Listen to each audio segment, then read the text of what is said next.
Hi everyone, welcome to the Stitches and Scribbles channel. My name is Erin and today I've got another podcast episode for you. Today is going to be a crafting podcast, so if you're here for book related stuff, make sure to check out the previous episode. But if you're here for crafting stuff, stay a while. If you'd like to catch up on old episodes of my podcast to see what I was working on in previous months, make sure you check out the podcast playlist on my channel in order to see all of those episodes.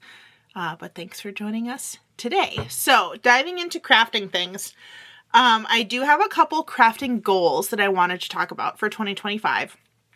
And I try to keep my goals pretty simple for this year, but I really have two main things that I would like to do.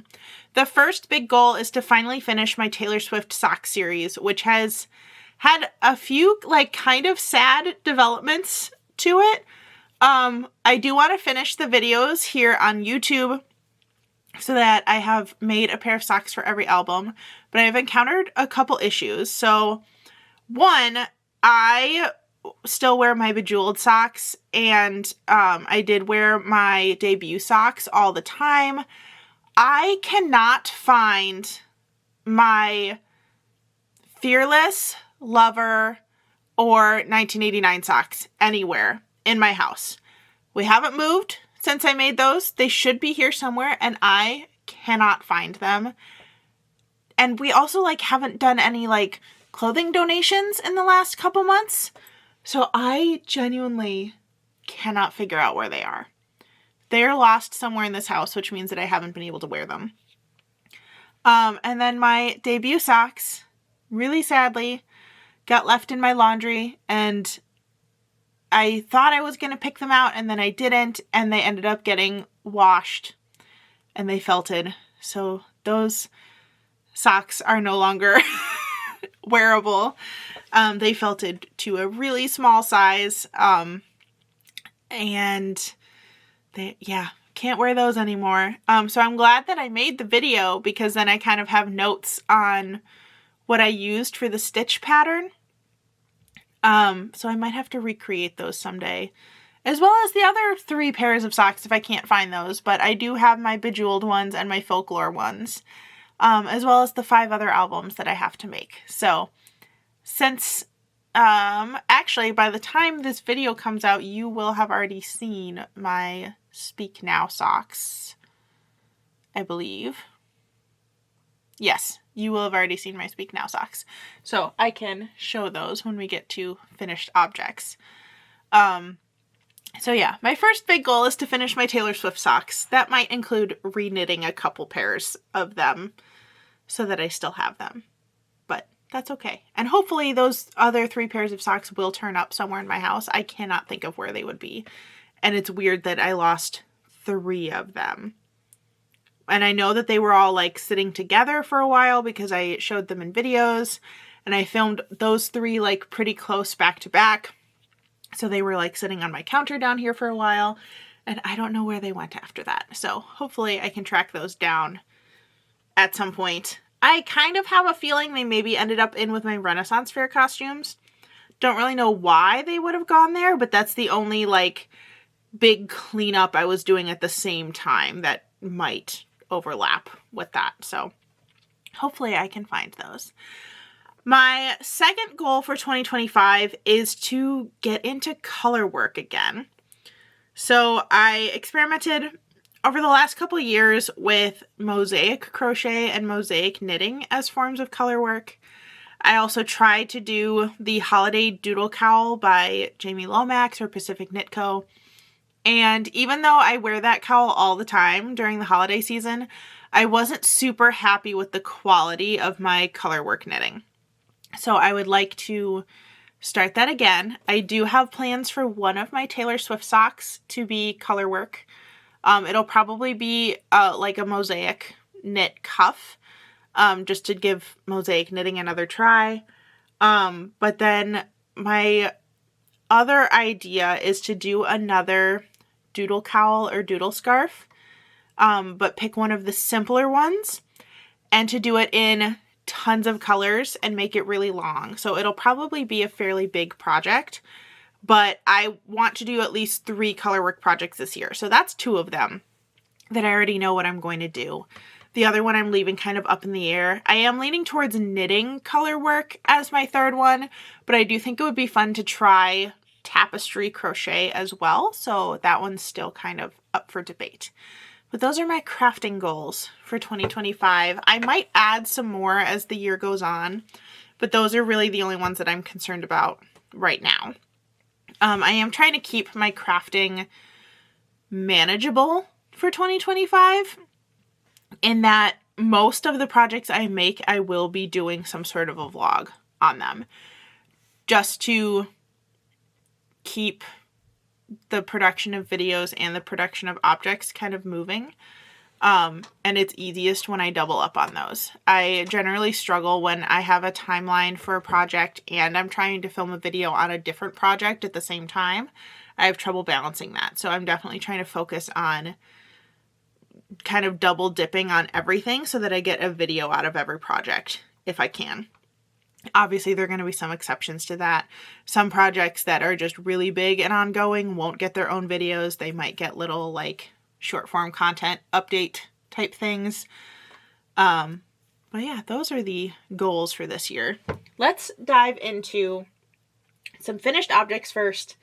Then I've got some acquisitions and I've got a project plan that I want to show you, going back to that colorwork scarf I want to make. Let's talk about finished objects. I have 2 to show you. Actually, no, I have more than 2. I have several. Forgot about this box over here. The first finished object is the aforementioned Speak Now socks. I ended up frogging these. Well, I had like half of one sock done when I decided to frog it and completely redo the design. So these have a lace stitch cuff, pretty simple. The rest is vanilla, and I added this sparkle thread to my socks. So if you're interested in the details for that, there should be a video for these socks on my channel. It actually should be the video immediately before this one, in terms of when I'm posting these. These were very fun to make once I actually got back on board. I did kind of struggle with craft procrastination on these for a long time. I actually started the original version of these in like August of 2024 and just couldn't bring myself to work on them, which is why I ended up just frogging them and starting over. But I love how the sparkle thread looks. I'm usually not like a super sparkly person, but these I can get on board with. And they're very fitting for the Speak Now era. The second finished object is also going to get its own vlog, but I'll give you a little bit of a sneak preview now. I decided to make the famous Sophie scarf. I did adapt it a little bit, and I will have more of those details in the vlog when that comes out. That vlog should be probably a March video, but I did have a lot of fun making these. I will say, if you think that you can figure out the pattern for this without buying it, you definitely can. It's not a super complicated design, but it was fun. Other finished objects that will also get a vlog, because I've been really good at the filming while working on things, I decided to make all the variations of the 6-Day Star Blanket. Well, some of the variations of the 6-Day Star Blanket. There were more than I anticipated when I started the video. This one is the Supernova Star Blanket. I did all of these as baby blankets just to make it a little easier on myself. Those fell on the floor. This is the Superstar Blanket. And this is the original 6-Day Star Blanket. So we have lots of baby blankets available in this house. This is not an announcement from me by any means.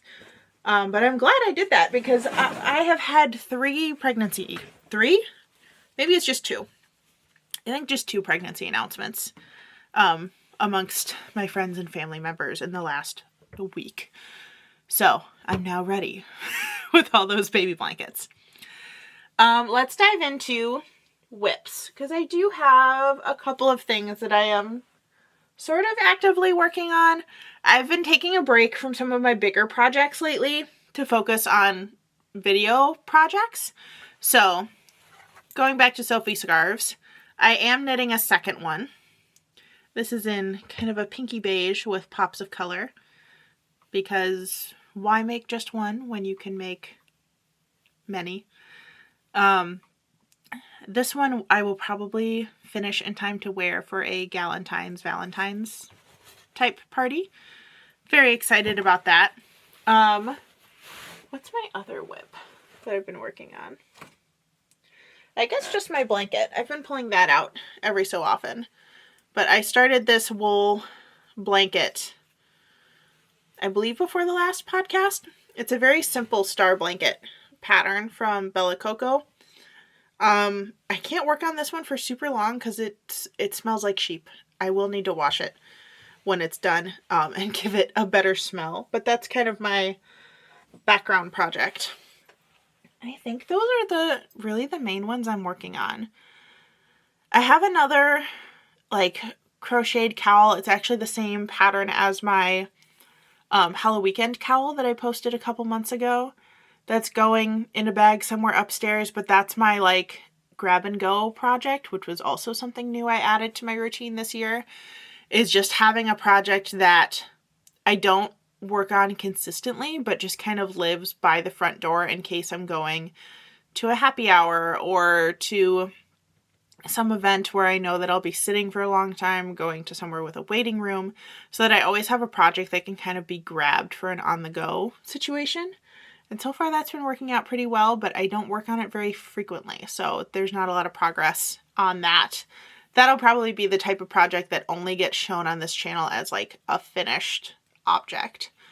But highly recommend if you're someone who frequently is in public situations going, oh, I wish I brought my crochet, I wish I brought my knitting with me. Just have one that can always be on the go. That's pretty easy. So yeah, those are my whips. Those are really the only two that I'm like actively working on. So let's jump into acquisitions.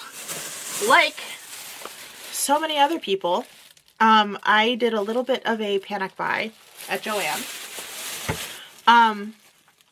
I am going to be really sad if they actually go out of business. I don't know how serious that is at this point. I'm filming this on January 30th, just for context. The craft episodes of the podcast are filmed significantly before they get released, which most of the time doesn't matter, but for stuff like this it does. So if you're looking for updates, check whatever the most recent updates are on Joann's closing. But it is my favorite big box yarn store, so I'll be really sad if that goes away. But I did buy some yarn. Most of it is to kind of replace my baby blanket stash / both of the, well, at least one of the baby announcements that I just had from a friend needed specific colors for the baby blanket. I'm pretty sure that that person does not watch my videos, but just in case, if you're someone in my personal life who has recently made an announcement, don't watch this video. But let's dive into the yarn haul. So first off, I finally got my hands on some of the Big Twist Winter. It wasn't at my store the last like 12 times I've gone trying to get it in December, but they finally had it this time, probably because they're clearing out all their stash. But this is Big Twist Winter in the color Christmas Tree Farm. I liked this because it's a cream white instead of a like bright white. It's a little bit more warm tone. And I really liked the charcoaly gray that was in there. I love a good like deep forest green as well. And I did get 2 skeins of that. Those will go in my Christmas yarn stash to be used later. I'm not going to make anything with those right now.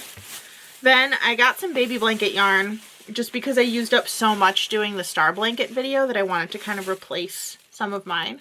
So I got 3 skeins of the ice cream yarn in the color Hokey Pokey. I thought this was a good like gender neutral baby blanket color, so I got 3 skeins of that.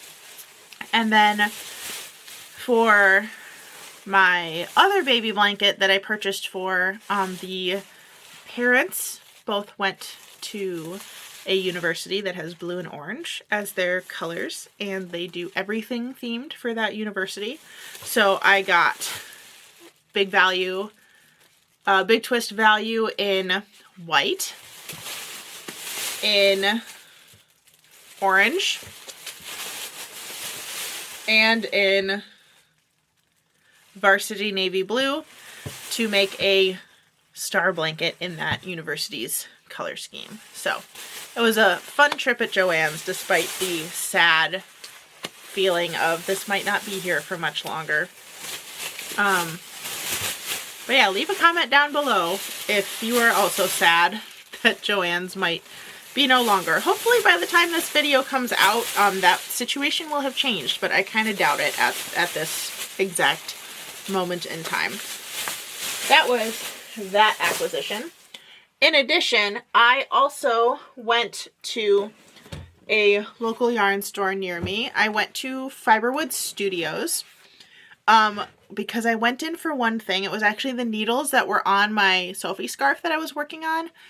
I did my first Sophie scarf on needles that had a really long cord, so I wanted to get the same size with a shorter cord to make it a little less cumbersome to work on. So that was the thing that I went in there for. But as usual, they had fun stuff, so I kept looking. The first thing I got were these two little weaving looms that you pop all the pieces out and then you use it as your loom.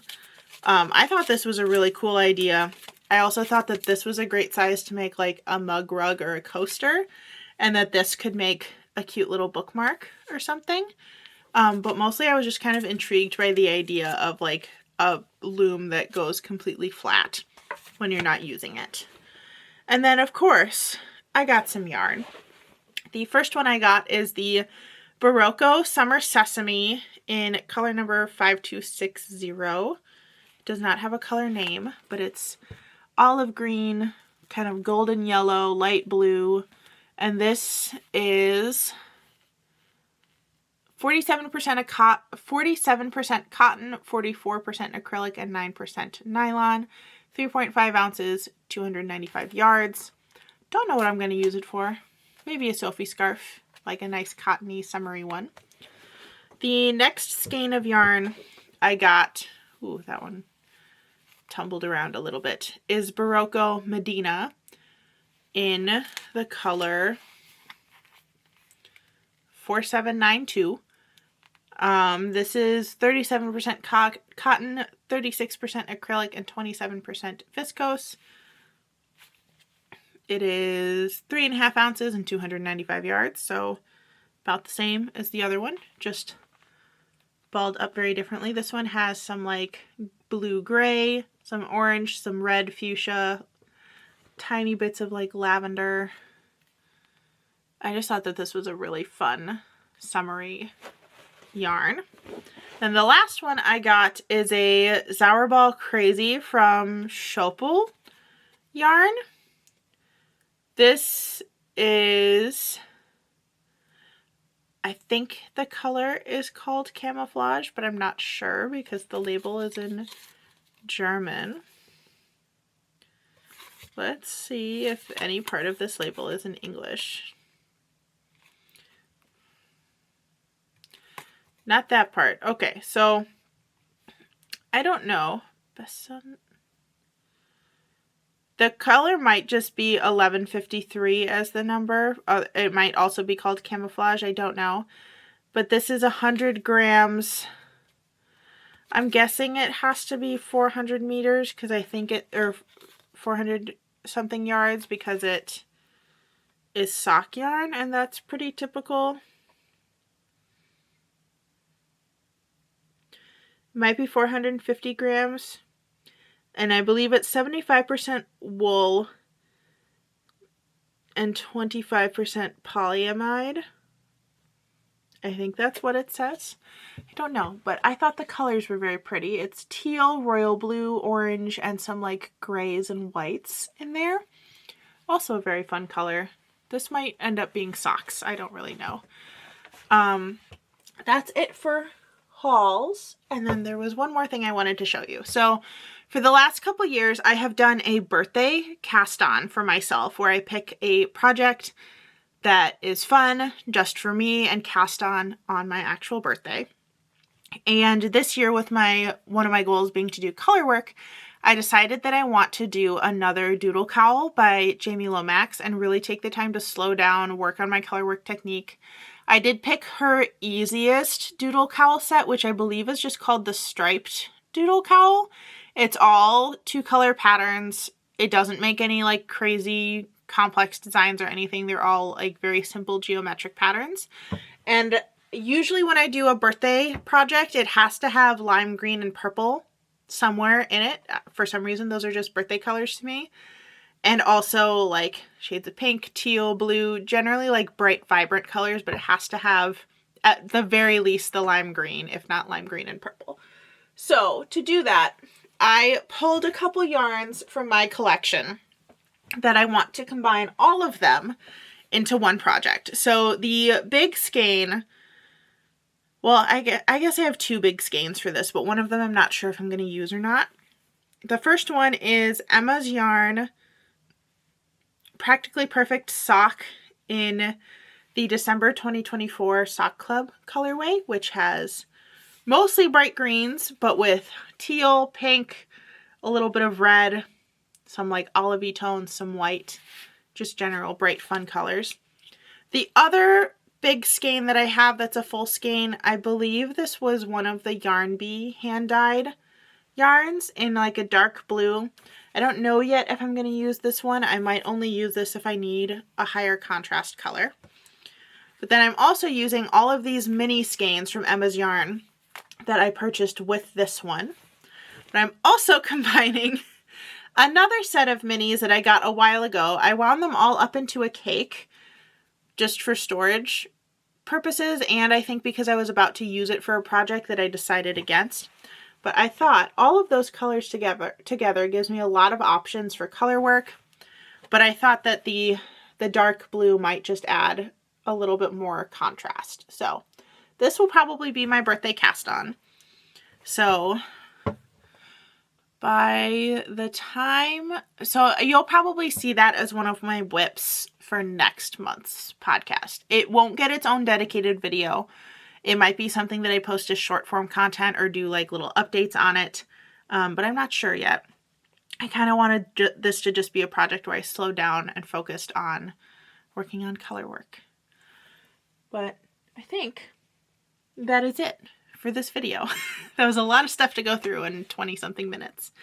Thank you so much for watching. If you liked what you saw today, make sure you hit the subscribe button down below so you can be notified of all my videos here on YouTube. I do book podcasts, crafting podcasts, and crafting tutorials and vlogs as well.